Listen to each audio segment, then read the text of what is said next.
Welcome back to part 7 of my Bravely Second Jobs tier list. This is it, the final part, the top tier. If you decided just to start watching here, welcome. I'll just quickly recap the main rules for you. We're on hard mode, there's no grinding, and we're looking at how good jobs are over the entire game, not just the end game. So with all that said, if you want to see the full rules, watch part 1. But for now, let's get on to the job in 3rd place. Okay, in rank number 3 we have Ninja. In terms of Ninja's stats, the most notable thing it has is its agility and hit scaling. It's the best agility and the best hit scaling in the game, tied both with Thief, but as a result it has the best hit count of any job. And as a reminder, hit count is a multiplier for your physical damage, so it's very important for that to be high. Ninja's strength might not be that good, but because its hit count scaling is so good, it doesn't really matter. Ninja can easily be one of the highest physical damage output jobs in the game. Its other stats are not fantastic, but they're actually not too terrible. Sadly, its weapon levels are not amazing either. B rank katanas is just about good enough that you can use katanas with this.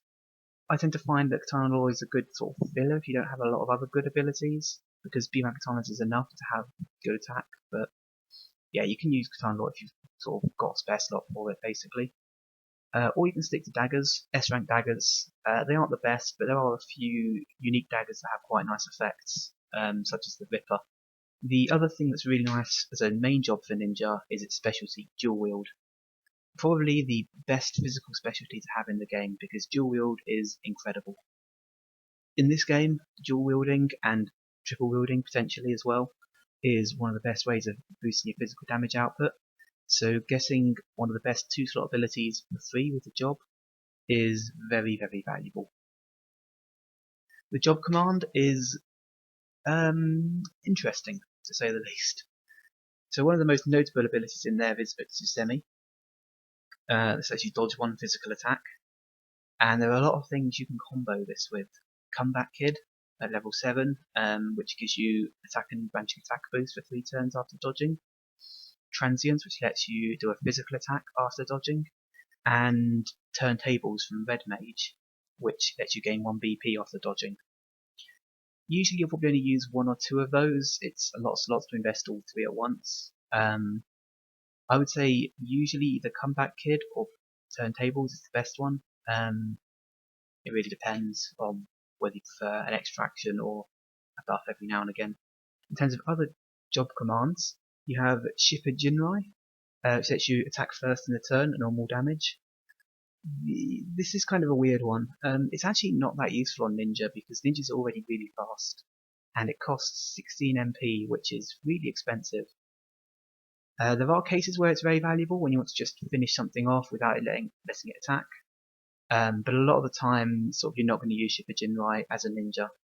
As slower jobs, you may find use for it because you want to attack first. But yeah, it's not great as a ninja. Shunshin as well is it sounds good. Like 50% extra evade sounds really nice, but evade just doesn't do much in Bravely Default and Bravely Second. At the very high job levels, though, you get some very interesting abilities. Ikekase is, again, it boosts your hit count, it doubles your hit count in fact, which can be great if you're using basic attacks. The problem is it only lasts 1 turn. You can prolong support to make it last 2 turns, and then it can be more valuable. But there are other ways, better ways I'd say, to boosting your hit count, if that's what you want. Level 9 you get Kairai, and combined with Utsusemi, Ninja, as well as being a fantastic physical damage job, is also kind of a tanking job, which is, I think a lot of people do realise that, but it's kind of surprising because its stats really don't look like it.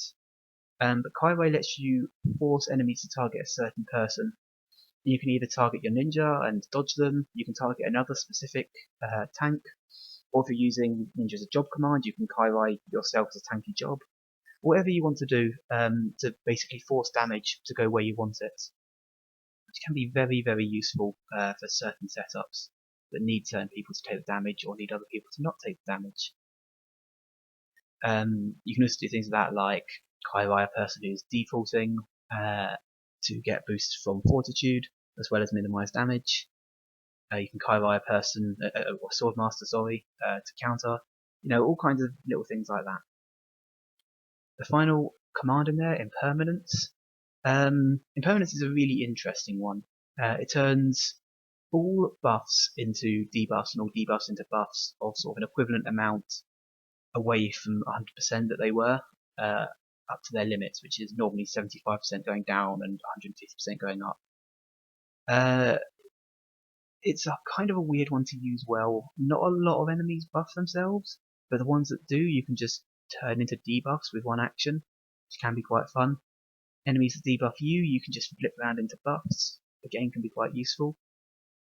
You can also sort of force it to be useful with some silly things. Using, say, Astrologian buffs with Nova to buff everyone on the field, including enemies, and then impermanence them to make them into debuffs, is a kind of a silly little thing you can do, that lets you get both buffing and debuffing with just a few actions.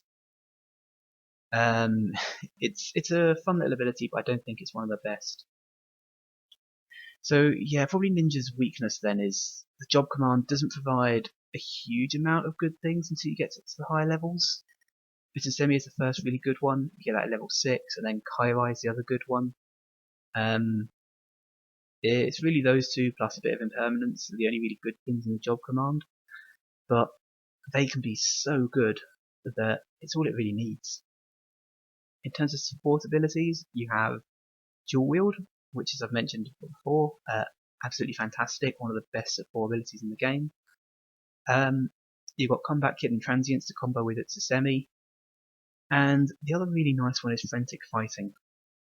Frantic Fighting is usually only useful if you're using basic attacks, because in battle hit count buffs don't affect command-based attacks, they only affect your standard attacks.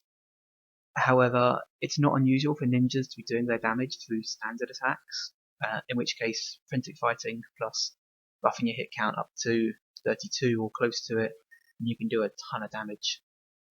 So yeah, Frantic Fighting can be a very nice ability. It can actually potentially be useful in a post-game team even without using hit count buffs. Ninja and Thief will reach a hit count of 18 potentially at level 99, and you need Frantic Fighting, of course, to raise it from 16 to 18. So it can be an effect there, and you can also equip things like Falcon Knives to boost that even further. But overall, Ninja has gotten this high because Dual Wield is incredible as a main job, but Semi is very, very valuable. As a job command, you can still utilize that Semi for huge things, and you're always getting that Dual Wield, which is such a powerful ability for other jobs. Later on, you get Frantic Fighting, Kairai, and Impermanence, which are also incredibly valuable. Ninja is one of the highest physical damage jobs, in fact, possibly the highest, and it has pretty good stats all around otherwise. Yeah, there's a lot of good job commands you can utilize with Ninja, and a lot of good job commands you can use the ninjutsu command with. Hawkeye is a fairly common combo, mainly because of Harpoon. So you dual wield, you add in triple wield, you add in like physical attack buffs, and then you harpoon and start attacking, and you can easily deal thousands of damage with every weapon. Easily break 15,000, 20,000. If you buff your stats, get up to 30,000. If you really want to, you can also use quad wield instead of triple wield. Ninja has the slots to do that. You can get up to 40,000 without too much effort. Obviously, that's a huge damage output. Very nice way of attacking. Another good job command you can use it with is something that gives you group attacks, something like Dark Knight, because Ninja doesn't have any really good attack commands. Getting some good group attacks in there can be very useful. And of course, the ninjutsu command, any job that likes dodging, which is basically all of them, can make use of it. Ones that like to utilize the other abilities in there, like Shipper Jinrai or Kairai, benefit more. But it can be good in various places. So, job command, maybe not the best, but fantastic main job, provides a few of the best support abilities in the game. That has gotten Ninja to top tier and third place. So, number 2, we have Bishop. And if you've been paying attention, you know what number 1 is going to be. Bishop is a very powerful job with a lot of very useful things it can do. As a main job, its stats are actually surprisingly good. The only below average stat there is vitality. It has above average intelligence, it has decent magic scaling, not the best, and B rank rods, so it can do magic offense reasonably well based on its stats alone. It has S rank staves and the Staff Law specialty and 30% mind boost, and it's never going to use that for healing, which is kind of ironic, because why would you ever use white magic on a bishop? Like, very occasionally I can see you doing that, but not often. And it also has a hit scaling of 24, which is weird because no other job has that. They're all 30 or 18, or 15 or 12. But yeah, I said based on its stats alone, it can do decent magic damage.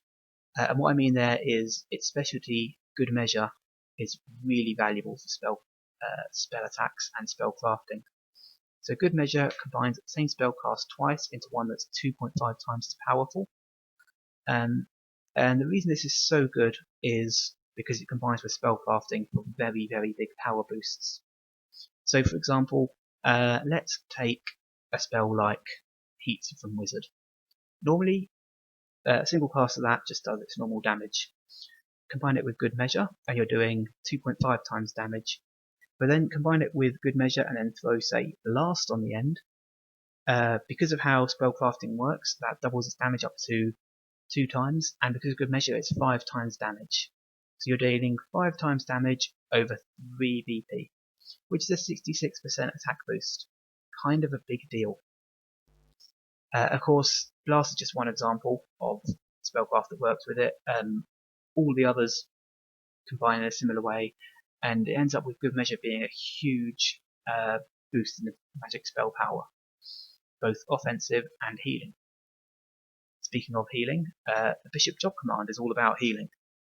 And I'm sure you're aware if you're watching this list, but the Bishop healing is based on the target's HP, not on your mind. Early in the game, this is kind of bad because people don't have much HP. So heal early on is often worse than half-seas potions, but it doesn't stay that way for long, fortunately. So because group casting on 4 targets reduces the power to 40% of normal, a group cast heal is 12% HP to everyone. Yeah, that's not great, but Good Measure it and it's back up to 30%, or combine with Spellcraft and you're getting much bigger numbers, such as a Heal Mist, lasts for 3 turns and heals 30% each turn. That's not too bad. You don't need to use Heal for very long because you get Vivify not too far into Chapter 1. Now, Vivify is 50%, and it only requires job level 4 on Bishop, which you can get by that point. It's not incredible in terms of its healing, but it's enough when you combine it with Spellcraft and or Good Measure to easily keep your team alive. Where Bishop's job command gets really good though is at level 4, and that's where you get Benevolence. Now, Benevolence doesn't sound very impressive at first. You spend 4 MP and then you transfer 20% of your MP to a target. But if you cast that as a wall on the enemy, you transfer 20% of the enemy's MP every time you hit them. You're draining 100 MP, which is the max it can do, every time you hit them. It keeps all your physical attackers on high MP. Your magic attackers just need to either throw out a basic attack every now and again for 100 free MP, or hammer the enemy with something if they're using Spellcraft, which they probably are. And you can just gain tons of MP back very easily. It's incredibly powerful for MP management. Against bosses, you can even drain all of their MP. And okay, that stops your MP management, but when bosses don't have MP, they're usually really easy. So it doesn't really matter that you can't manage your MP anymore. And then the other place that Bishop gets really, really good is when you get to job level 8 for Holy Magic level 5, and also reach Sagitta for Benediction. Benediction is 100% heal, or 40% heal when group cast. And that's twice as good as Vivify, and costs only 24 MP, which is really cheap for what it does. But you throw that out with things like Mist or with Walls, and you just stay alive because it's incredible healing for its cost. It's not as strong as Curaga usually is, although late game and post game, Benediction can be more powerful again because you need a lot of mind invested for Curaga to be as good. But Benediction doesn't require any investment. It's just you cast it 100% heal, or group cast it 40% heal. Very, very powerful and very easy to use. Holy Magic level 6 then provides one last trick, which is Calm. And Calm is basically stillness from Bravely default, but with a few changes. So it only lasts one turn, and it has priority. And it costs only 1 BP instead of 2, well, 1 extra instead of 2 extra. So Calm can be used anytime you want to avoid a big attack, or buff, or anything like that. And as long as you have 2 people that can cast Calm, or a way of giving an extra BP to the person using Calm, you can use it every turn consistently. So it's very easy to make use of, and because it has priority, and you can just keep using it if you need to, it's an incredibly powerful tool for managing your team, managing dangerous situations. Early in the game you get a few status removal in level 1 and 2, and you also get Holy Knight. Holy Knight lets you heal 30% of your max HP every time you're hit while defaulting. You do need to survive the hit, and if you're on hard, a lot of the time even getting hit while defaulting can be close to or above 30% HP. Especially against bosses, it's often above 30%, so you will still take damage, but basically it massively mitigates that damage. If you can set up a Holy Knight blast, or set it up on everyone, and get 10 turns of that bonus, it can really help just with your healing in general. You also get your group status removal and your single target status removal spells. So there's quite a few really useful things in there. So yeah, Bishop, Job Command, gives you a ton of good things. Early in the game, you get the MDEF 20% up support ability, which isn't amazing, but it's quick and easy to get, and that early in the game, sort of, you don't have other better things, so it's nice to have. Good measure at job level 6 is really important for magic casters, especially in the early and mid game. At 2 slots, pretty much every magic user will want to use this until like later in the game. Because it's job level 6, it's hard for other jobs to get it super early, like often late chapter 1 or chapter 2, which is kind of a shame, but it does mean Bishop is possibly your best job for magic offense for quite a while, because if you have spellcraft and no good measure, Bishop probably has more offensive capability than even a wizard or a summoner against, say, chapter 1 boss, Empress Biena. Going on from there, Starfloor, kind of mostly worthless. I can't really think of any situations you want to use it particularly. And then Brevity at job level 10. By the point you're that late in the game, there's usually better options for 3 slots, but Brevity is kind of funny, so whatever. The Bishop, as a main job, it's really good early in the game because of good measure, making it really good for offense. Its healing isn't the best, but it's the only healing job you've got, so that instantly makes it quite valuable, at least until or if you get Red Mage. Then you've got 2 options. Benevolence, hugely powerful, especially with Spellcraft for walls. Later on you get Benediction, just so many good things in there. So, fantastic job, command, good as a main job, good measure, it's a great support ability. Bishop really, because it provides all the healing and support you need, you generally want to put some offensive magic on it as its job command. Wizard works quite well because Spellcraft plus good measure works really well with spirit magic. But you may prefer to go for something like Red Mage or Summons, which are more powerful. You can go for a support magic like Astrologian. This basically makes Bishop into a non-attacking unit, but it gives you a ton of support in one place, which can be quite nice. The Bishop job command, one of the really nice things about its healing being percentage based, is you can literally put it anywhere you want. You can have physical units with the Bishop job command for healing. You know, having your physical units be able to heal 20% HP on everyone is really nice. And the Bishop job command is so cheap in terms of MP, it doesn't really matter that you're trying to use a magic job on a physical unit. And that flexibility is just so valuable because it means you can run with no magic unit users. Just have someone that knows Bishop, Job Command, Holy Magic, sorry, and you'll be fine. So yeah, that huge flexibility in terms of its job, very powerful healing throughout the entire game, good main job, especially for offense early in the game, good measure and incredibly valuable support ability for a lot of the game. All of those combined have put Bishop in second. The only real weaknesses of Bishop are its offense is just a little bit lacking. Its magic scaling is 35 rather than 30 most notably. And its healing is a little lackluster early on. But aside from that, Bishop is incredible throughout the entire game.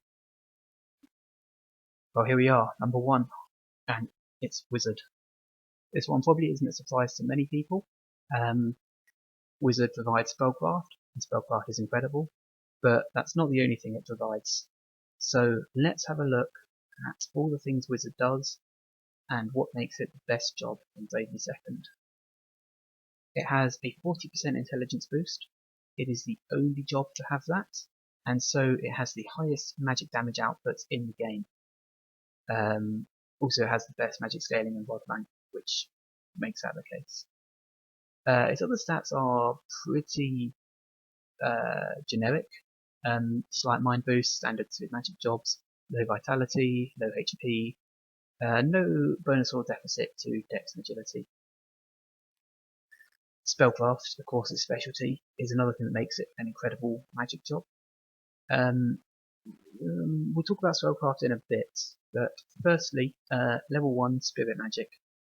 Spirit Magic gives you access to all 8 of Wizard's job command spells, which are all 7 elements plus non-elemental spirits.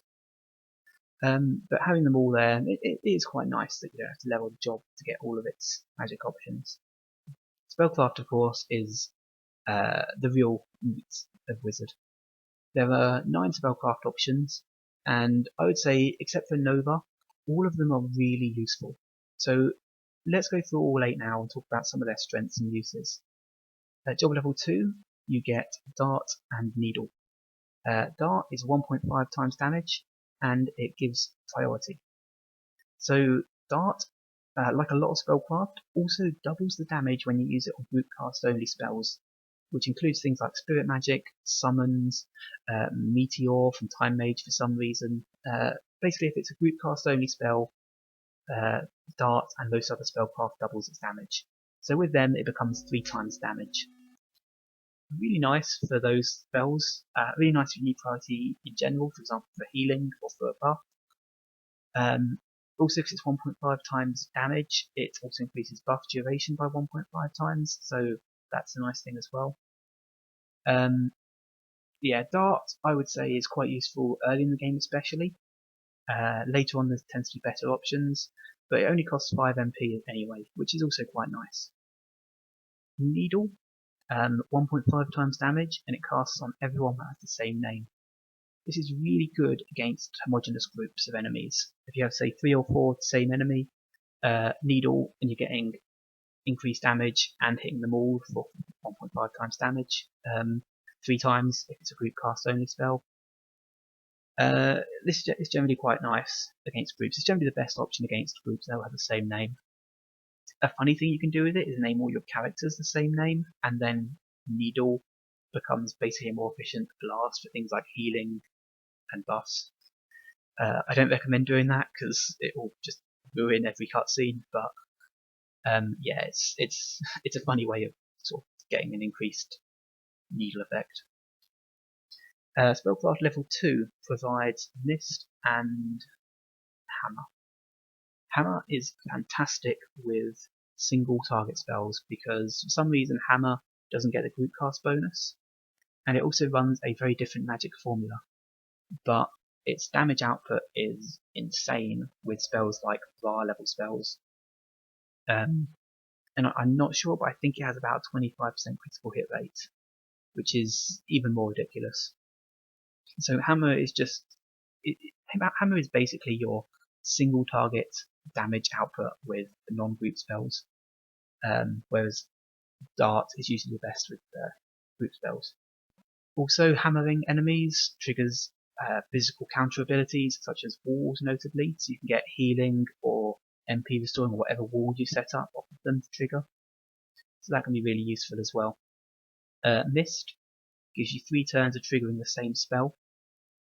Yeah, Mist, really good for healing buffs on yourself, or things like revival or status removal. On the enemy, debuffs, things like that are useful. Mist is also really useful when you're fighting Bella for the second time, because she throws mist on you and getting rid of it's quite useful. But yeah, Mist is very useful for those sort of healing and buffs, basically. Spellcraft level 3, you're getting Blast and Wall. And I've already talked about Wall so many times in this video. Basically set up a wall, and whenever you're hit by a physical attack, it triggers back on the person that hit them. So you can set up a wall on yourself to deal extra damage back to the enemy, and that can be nice, but it's much more useful to set up beneficial walls on the enemy to trigger them back onto yourself. The most common ones I'd say are healing walls, or as I mentioned in Bishop, benevolence walls. Yeah, fully healing yourself after hitting the enemy, that's like a benediction wall. It's really nice. And of course, restoring your MP is also really good. The healing walls can be really good with things like Dark Knight, who uses his own HP to attack, and then of course fully healing himself every time he hits the enemy. That's a non-issue. The MP walls are really good with anyone that has expensive MP abilities, such as Pirate's Amp Strike or Double Damage. Just gets that MP back immediately. But you can also set up damaging walls, but bear in mind, walls damage scales based on the target you set it on, not the person who cast it. So if you cast a magic offensive spell on a physical attacker, the spell won't do much damage out. But if you cast it on yourself, it will do a lot. Blast is a fairly simple one. It turns any spell into group cast with no damage reduction. And with group spells, it makes it double damage. That's very nice with sort of a lot of spells. You can turn buffs into a group buff. You can turn group cast only spells into a double form, which can be very nice for MP management. And of course, combined with spellcraft with good measure, that's even more powerful because you're dealing 5 times normal damage out, and that's true with sort of all good measure plus spellcraft group cast spells. But Blast, good for buffs, good for healing, good for a lot of offensive options as well. It's a really versatile one, Blast is. Spellcraft level 4, we have Vein and Arrow. Vein is the best single target damaging spellcraft option. You ideally want to use it with group cast spells to get that double bonus, and then basically each hit is 1.2 times normal damage. Meteor is the most notable example of this, because Meteor is already huge damage, because it's meant to be like random over the enemies, but it counts as a group spell, so with Rain it just gets completely ridiculous. Sadly, you're not getting Meteor until very late in the game, but it's pretty insane with it. But even with, say, summons or spirit magic, Rain is really, really good. Rain is kind of broken though, because when you use single target spells with Rain and target a group, it decreases damage based on the number of targets, which it really shouldn't do. Arrow is sort of your jack of all trades option. If you're fighting 2 different enemies, Arrow is the best option for damaging both. But sort of more generally, Arrow is the best for buffs on your group because it has a 2 times multiplier, and so it doubles the duration. And it's also good for sort of hedging your damage output. Like if you don't know how many enemies will be alive when your wizard attacks, so you don't know if it's better to use blast or just normal cast, throwing out an arrow is a safe way of attacking, because the fewer enemies that are left, the more your damage output will be. If there's only 1 enemy left, your arrow becomes double the damage. Okay, that's fine. If there's 3 enemies left, it's slightly worse than a blast, but whatever. And of course, you can choose to not target enemies with arrow, which is occasionally useful. I very rarely use the ability to not target certain enemies. And then your final spellcraft option is Nova. Targets everyone on the field and does double damage or double the effect to everyone. Nova is kind of an awkward one. I can see 3 ways of utilising it, none of which are particularly amazing. Number 1 is give yourself immunity to an element and then throw out Novas. The second option is against undead. You can heal yourself for massive amounts while killing the enemies.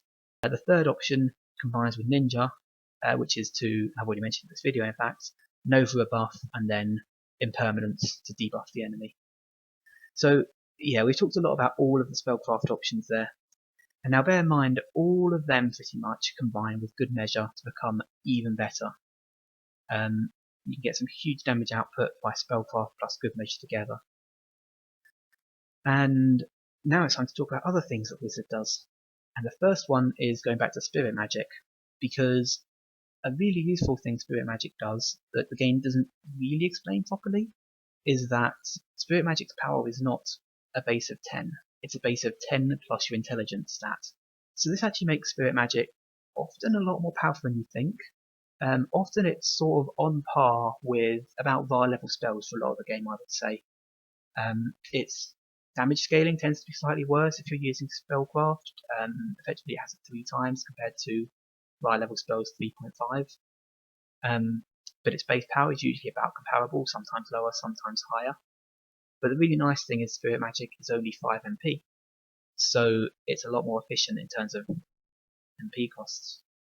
It's quite a useful job command for a lot of jobs actually, throughout a lot of the game. A lot of people underrate it as a job command, but it can be really nice for mages. In terms of your support abilities as you go through, at level 3 you've got damage dispersion. This can be really nice, especially early in the game, for keeping your mages alive. Just be careful with it, because against enemies that only use single target attacks, you probably don't want to use damage dispersion, because you can end up with sort of people you revive getting wiped out when your wizard gets attacked, or your person you set damage dispersion on. Spellcraft, of course, we just talked about, is amazing. Absorb magic damage, it can be nice, it's not a huge ability. Full charge at level 8. This ability is a lie, by the way. It says it doubles the damage. It doesn't. It's 50% extra damage. But there's a lot of ways to make use of full charge and still do huge damage with it. If you just set it and get like 1 bonus attack sort of every time you heal, it's bad. But if you have an MP recovery setup, it could just be through steady MP recover. It could be through the benevolence walls we've talked about. It could be through a ghost mage setup. Full charge, 50% extra damage for 1 slot is massive. So it can be a very useful ability. And the final one there, ventriloquism. This leads to a lot of its own magic setups. One of them is the ghost mage setup, uses ventriloquism, but a lot of other mages can make use of it. And basically ventriloquism is, all of your magic cast in a turn that a ventriloquist uses spellcraft has that spellcrafter card. One nice thing is the ventriloquist mage doesn't have to go first. In fact, they could set the spellcraft as their final ability using a turn, and all the magic they used before that would also be spellcrafted. If you're trying to wipe out a group of enemies quickly, doing that can save you a bit of MP and BP, so it's worth keeping in mind. But yeah, any team that has at least 2 mages can use ventriloquism. I would say ideally you want 3 or 4. 3 mages isn't too unreasonable to set up, and if you have all of them be sort of mixed offense and defense, you can use ventriloquism for setting yourself up one turn with arrows everywhere, and then attacking the next turn with everything having rain attached. And because only one person needs ventriloquism, you save a ton of slots on spellcraft for everyone else. So even though it costs 3 slots and you need spellcraft, which is 5 slots total, it can be really efficient to use in terms of the support for everyone else. So that's a really useful ability. Well, I've spoken a lot now about Wizard and about all the spellcraft options, and that's because they're all so good, and there's so much good stuff here. And the best thing is, Wizard is the second job you get in the game, so you have a lot of this for the entire game. Okay, you've only got spellcraft level 1 early on, but that's all you need at that point. You've got a fantastic job that's a great main job, that's a useful job command, and provides an incredible support ability for the entire game. and keeps providing really good things as you level it up. It's fantastic early on, it's fantastic late, provides one of the best support abilities in the game. There's really very little reason to argue this not being number one with how much it provides throughout the entire game. Even in the late game or the post game, having Spellcaster's support ability and its 40% intelligence boost makes it one of, if not the best job to set as your main job.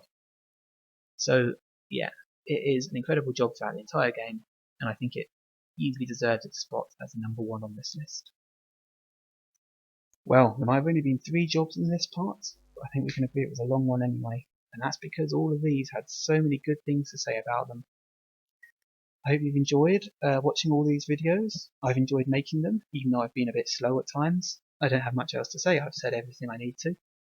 If you disagree with anything, feel free to let me know. I'd love to have people tell me, which jobs they think are a lot better, which jobs they think are a lot worse. Feel free to let me know, and I hope you've enjoyed it.